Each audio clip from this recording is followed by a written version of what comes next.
Friends, இன்னைக்கு ரொம்ப சிம்பிளான ஈஸியான சாம்பார் சாதம் பார்க்க போறோம். எவ்வளோ சீக்கிரம் செய்யணும்னு பாருங்க. ஓகே, வாங்க வீடியோக்குள்ள போகலாம். இப்போ நம்ம ஒரு குக்கரை வச்சுட்டோம், அது ரொம்ப நல்லா ஹீட் ஆகிட்டே இருக்கு. இப்போ பார்த்தீங்கன்னா பாத்திரம் நல்லா ஹீட் ஆயிடுச்சு. கொஞ்சமாக நம்ம ஒரு 2 ஸ்பூன் ஆயில் விட்டுக்கலாம்.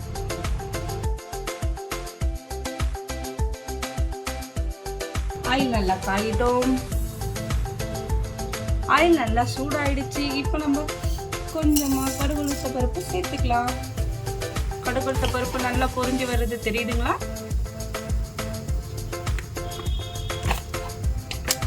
இந்த ஸ்டேஜில் நம்ம கொஞ்சமாக சீரகம் சேர்த்துக்கலாம். சீரகம் பார்த்தீங்கன்னா ஒரு நல்ல ஃப்ளேவர் கொடுக்கும் சாம்பார் சாதத்துக்கு. நல்லா பொரிஞ்சு வர்றது சவுண்டு கேட்குதுங்களா உங்களுக்கு? ஓகே, இந்த ஸ்டேஜில் நம்ம ஒரு பல் பூண்டை உரிச்சு வச்சுருக்கோம். அந்த பல் பூண்டை சேர்த்துக்க போகிறோம்.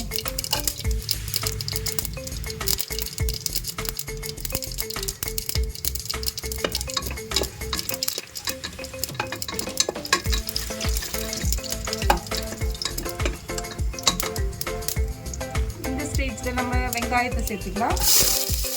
நான் 2 வெங்காயத்தை கட் பண்ணி வச்சுருக்கேன். அதை நம்ம போடுறோம்.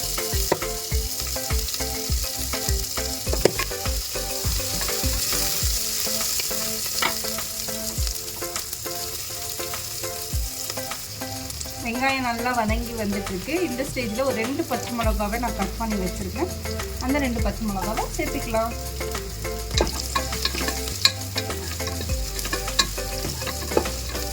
லைட் ப்ரௌனாக ஆனியன் சேஞ்ச் ஆனால் போதும், ரொம்ப வதக்கணும்னு அவசியம் இல்லை. இப்போ பார்த்தீங்கன்னா வெங்காயம் நல்லா வதங்கிடுச்சு. இந்த ஸ்டேஜில் நம்ம தக்காளி சேர்த்துக்கலாம். நான் 2 தக்காளி சின்ன பழமாக வந்து கட் பண்ணி வச்சுருக்கேன், அதையும் நான் சேர்த்துக்கிறேன்.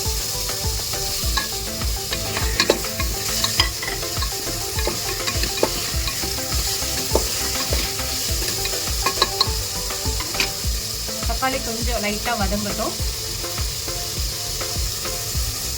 இப்போ நம்ம இந்த ஸ்டேஜில் 1 ஸ்பூன் உப்பு சேர்த்துக்கலாம். அதையும் நல்லா வதக்கி வச்சுக்கலாம். இப்போ பார்த்தீங்கன்னா தக்காளி வெங்காயம் நல்லா வந்து வதங்கி வந்துட்டு இருக்கு.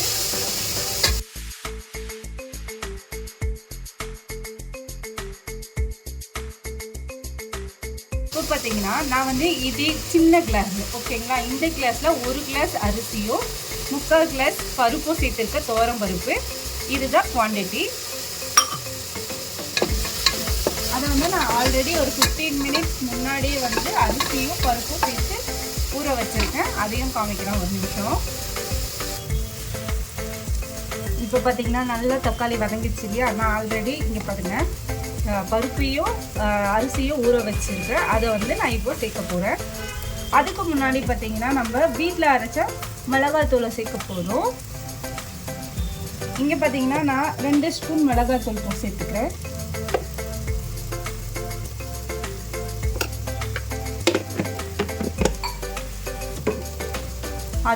அது கூட நம்ம கொஞ்சமாக வந்து மஞ்சள் தூள் சேர்க்க போகிறோம், லைட்டாக.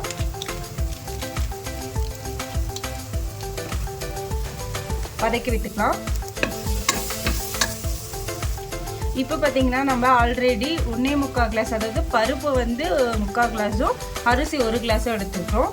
நான் இதுக்கு வந்து சாதம் வந்து கொஞ்சம் கொல கொலன்னு வேணும், நல்லா பிசிபெல்லாபாத் மாதிரி ரொம்ப நல்லா கொழன்னு ஒரு சாம்பார் சாதம் செய்ய போகிறேன்.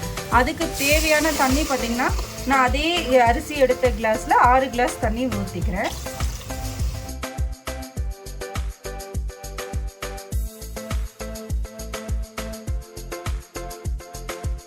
பார்த்தீங்கன்னா நம்ம போட்ட மசாலா எல்லாமே தண்ணி தேவையான அளவு ஊற்றியாச்சு. இது கொதி வரும்பொழுது நம்ம அந்த அரிசியையும் பருப்பையும் சேர்த்துக்க போகிறோம். இப்போ பார்த்தீங்கன்னா நம்ம போட்ட மசாலா எல்லாம் வந்து பச்சை வாசனை போயிட்டு நல்ல ஒரு கொதி வருது.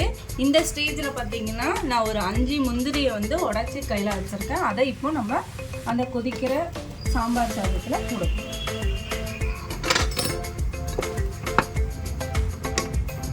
இப்போது நான் அரிசியையும் பருப்பையும் கழுவி வச்சுருக்கோம் இல்லையா? இந்த ஸ்டேஜில், இந்த கொதி வர ஸ்டேஜில் நம்ம இதை சேர்க்க போகிறோம்.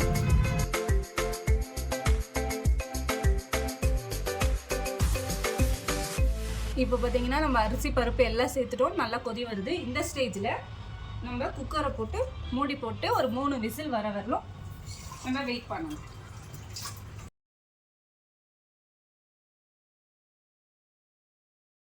நம்ம வெயிட் போட்டோம். இப்போ ஒரு 3 விசில் வந்துடும். வந்த உடனே ஆஃப் பண்ணிவிட்டு எப்படி இருக்குது நம்ம 5 மினிட்ஸ் சாம்பார் சாதம் பார்க்கலாம்.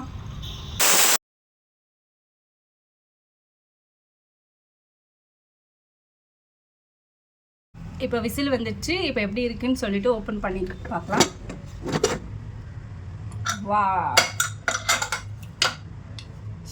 பார்த்திங்கன்னா சூப்பராக நல்லா கொல கொலன்னு ஒரு நல்ல சாம்பார் சாதம் 10 மினிட்ஸ்லேயே ரெடி ஆகிடுச்சு. எப்படி இருக்குன்னு சாப்பிட்டு பார்த்துட்டு சொல்கிறேன் ஃப்ரெண்ட்ஸ். வேறு லெவலில் வந்துருக்கு சாம்பார் சாதம்.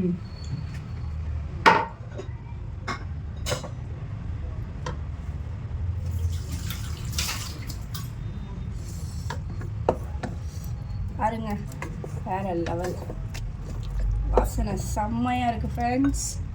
நீங்களும் உங்கள் வீட்டில் ஒரு 10 நிமிஷத்தில் டக்கு டக்கு டக்கு டக்குன்னு செஞ்சு பார்த்துட்டு இங்கே பார்த்துக்கோங்க. நான் ஒரு பவுலில் போட்டிருக்கேன். அதுக்கு மேலே டெக்கரேஷனுக்கு காரா பூந்தி சேர்த்துக்கிறேன். டேஸ்ட் பண்ணிவிட்டு எப்படி இருக்குன்னு சொல்கிறேன் ஃப்ரெண்ட்ஸ். இங்கே பாருங்கள், முந்திரி காரா பூந்தி எல்லாம் சேர்த்து நல்லா சுட சுட ஆவி பறக்க சாப்பிட்டு பார்த்துட்டு எப்படி இருக்குன்னு சொல்கிறேன்.